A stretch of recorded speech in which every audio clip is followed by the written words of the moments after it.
ഹരേ കൃഷ്ണ, രാധേ രാധേ, ശ്യാം സുന്ദർ ഭഗവാൻ കി ജയ്. ഇന്ന് മോക്ഷദ ഏകാദശിയാണ്. അതിനെക്കുറിച്ചുള്ളൊരു ചെറിയൊരു വിവരണം. ഹരേ കൃഷ്ണ. ഇന്നത്തെ ഏകാദശിയുടെ പേരെന്ന് പറഞ്ഞാൽ മോക്ഷദ ഏകാദശി എന്നാണ്. മാർഗശീർഷ മാസത്തിലെ ശുക്ലപക്ഷത്തിൽ സംഭവിക്കുന്നു. ഈ ഏകാദശിയുടെ മഹിമകൾ ബ്രഹ്മാണ്ഡ പുരാണത്തിൽ ശ്രീകൃഷ്ണ ഭഗവാനും യുധിഷ്ഠിര മഹാരാജാവും തമ്മിലുള്ള സംവാദത്തിൽ വ്യക്തമാക്കുന്നു.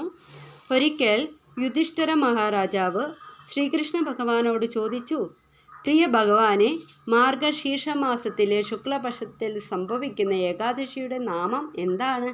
ദയവായി ഈ ഏകാദശി പാലിക്കുന്നതിനുള്ള പ്രക്രിയയെക്കുറിച്ച് വിശദീകരിച്ചു നൽകിയാലും.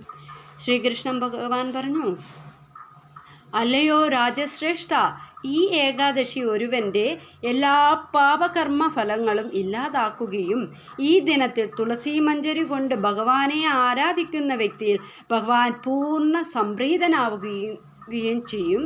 ഈ ഏകാദശി പാലിക്കുന്ന ഒരു വ്യക്തിക്ക് വാജ്പേയ യജ്ഞം നടത്തിയാൽ എന്താണോ ഫലം ലഭിക്കുന്ന ആ ഫലം ലഭിക്കുകയും. ചമ്പക എന്ന നഗരം ഭരിച്ചിരുന്ന ഒരു രാജാവായിരുന്നു വൈകാസനൻ എന്ന പേരുള്ള ഒരു രാജാവ്. സ്വന്തം പ്രജകളോട് വളരെയേറെ വാത്സല്യമുള്ള വ്യക്തിയായിരുന്നു ആ രാജാവ്. വൈദിക ജ്ഞാനത്തിൽ വിദഗ്ധരായ കുറേയേറെ ബ്രാഹ്മണർ ആ രാജ്യത്തിൽ വസിച്ചിരുന്നു. ഒരിക്കൽ ആ രാജാവ് തൻ്റെ പിതാവ് നരകത്തിൽ പതിച്ചുകൊണ്ട് വളരെയധികം യാതനകൾ അനുഭവിക്കുന്നതായി സ്വപ്നം കാണുവാനിടയായി. ഇത് കണ്ട് രാജാവ് ആശ്ചര്യഭരിതനായി അടുത്ത ദിവസം തൻ്റെ സ്വപ്നത്തെക്കുറിച്ച് ബ്രാഹ്മണരുടെ സഭയിൽ അദ്ദേഹം വ്യക്തമാക്കുകയുണ്ടായി. തൻ്റെ പിതാവ് ഈ നരകയാതനയിൽ നിന്നും ഏതു വിധേനയും മോചിപ്പിക്കണമെന്ന് തന്നോട് അഭ്യർത്ഥിച്ചതായി അദ്ദേഹം ബ്രാഹ്മണന്മാരോട് പറഞ്ഞു. ഈ സ്വപ്നത്തിനു ശേഷം പിന്നങ്ങോട്ട് രാജാവ് എന്നും അസ്വസ്ഥനായും സന്തോഷം ഇല്ലാതെയും രാജഭരണത്തിൽ താല്പര്യമില്ലാത്തവനായും കാണപ്പെട്ടു. അദ്ദേഹത്തിന് തൻ്റെ കുടുംബാംഗങ്ങളിൽ പോലും ഒരു താല്പര്യവും ഇല്ലാതായി. സ്വന്തം പിതാവിനെ നരകത്തിൽ നിന്നുള്ള യാതനകളിൽ നിന്ന് മോചിപ്പിക്കുവാൻ സാധിക്കാത്ത ഒരുവന് ജീവനും രാജ്യവും ഐശ്വര്യവും ശക്തിയും സ്വാധീനവുമെല്ലാം ഉണ്ടെങ്കിൽ പോലും അതെല്ലാം വ്യർത്ഥമാണെന്ന് അദ്ദേഹം കരുതി. അതിനാൽ രാജാവ് ദയനീയമായി പണ്ഡിത ബ്രാഹ്മണരോട് പറഞ്ഞു, ബ്രാഹ്മണർ ശ്രേഷ്ഠരെ, ദയവായി എൻ്റെ പിതാവിനെ നരകത്തിൽ നിന്ന് മോചിപ്പിക്കാനുള്ള ഒരു വഴി പറഞ്ഞു തന്നാലും. അദ്ദേഹത്തിൻ്റെ അപേക്ഷ കേട്ട് ബ്രാഹ്മണർ പറഞ്ഞു, അല്ലയോ രാജാവേ, പർവ്വതമുനിയുടെ ആശ്രമം ഇവിടെ അടുത്ത് തന്നെയാണ് സ്ഥിതി ചെയ്യുന്നത്. അദ്ദേഹം ഭൂതം ഭാവി വർത്തമാനകാലങ്ങളെ മനസ്സിലാക്കിയ വ്യക്തിയുമാണ്.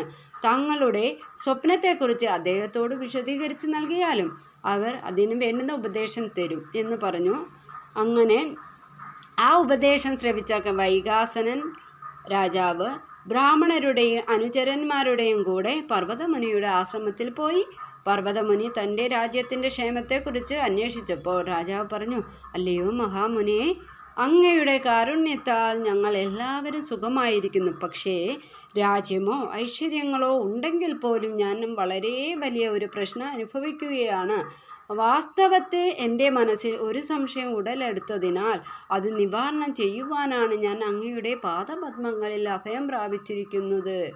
എല്ലാ സംഭവങ്ങളും രാജാവിൽ നിന്ന് ശ്രവിച്ച പർവ്വതമുനി പിന്നീട് ധ്യാനനിരതനായി കുറച്ചു സമയത്തിനു ശേഷം ധ്യാനത്തിൽ നിന്നുണർന്ന അദ്ദേഹം രാജാവിനോട് പറഞ്ഞു, പ്രിയരാജൻ, അങ്ങയുടെ പിതാവ് പൂർവ്വജന്മത്തിൽ വളരെയധികം കാമാസക്തി ബാധിച്ച വ്യക്തി ആയതിനാലാണ് ഈ നിലയിലേക്ക് പതിച്ചു പോകുവാൻ കാരണം.